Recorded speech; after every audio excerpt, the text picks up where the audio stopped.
Hi hello friends, இன்றைக்கி நம்ம சேனலில் என்ன பார்க்க போகிறோம் அப்படின்னா, நல்லா கமகமன்னு சவ் கூட்டு எப்படி செய்கிறதுன்னு தான் பார்க்க போகிறோம். ஃபஸ்ட் டைம் நம்ம வீடியோவை பார்க்குறவங்களா இருந்தால் சப்ஸ்கிரைப் பண்ணி சப்போர்ட் பண்ணுங்க. இப்போ வாங்க வீடியோக்குள்ளே போகலாம். ஒரு குக்கரில் 3 ஸ்பூன் பாசிப்பருப்பு எடுத்துருக்கேன். 3 ஸ்பூன் பாசிப்பருப்புக்கு 1 ஸ்பூன் கடலப்பருப்பு, அதாவது பாசிப்பருப்பு கொஞ்சம் அதிகமாக இருக்கிற மாதிரி பார்த்துக்கோங்க. இப்போது 2 டைம் தண்ணி ஊற்றி வாஷ் பண்ணிவிட்டு அது கூட 3 பல் பூண்டு, ஒரு பச்சை மிளகாய் சேர்த்து 4 விசில் வச்சு எடுத்துக்கோங்க.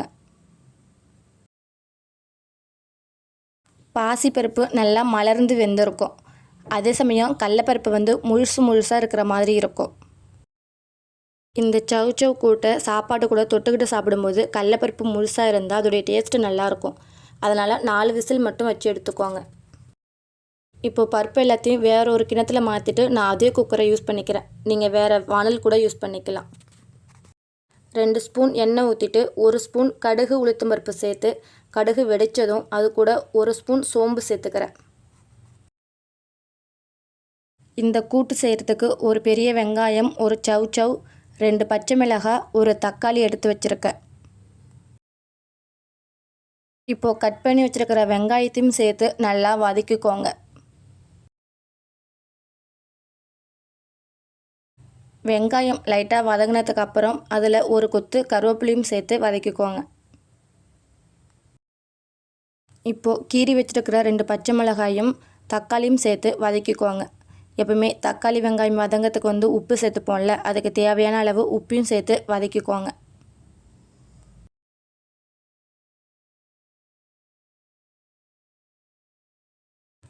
இப்போது மஞ்சள் தூள் 1 ஸ்பூன் சேர்த்து வதக்கிட்டு இதுக்கு இஞ்சி பூண்டு பேஸ்ட்டு 1 ஸ்பூன் சேர்த்து வதக்கிக்கோங்க. இஞ்சி பூண்டுடைய பச்சை ஸ்மெல் போகிற வரைக்கும் வதக்கிட்டு நம்ம இதில் 1 ஸ்பூன் சாம்பார் மசாலா சேர்த்துக்க போகிறோம்.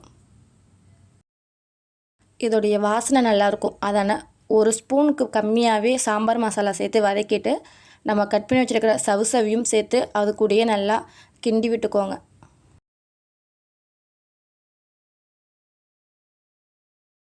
சவ் நீருக்கா, அதனால் கொஞ்சம் தண்ணி விட்டு வேகும். ஒரு 4 நிமிஷம் அப்படியே வதக்கி விட்டு வேக வச்சுக்கோங்க.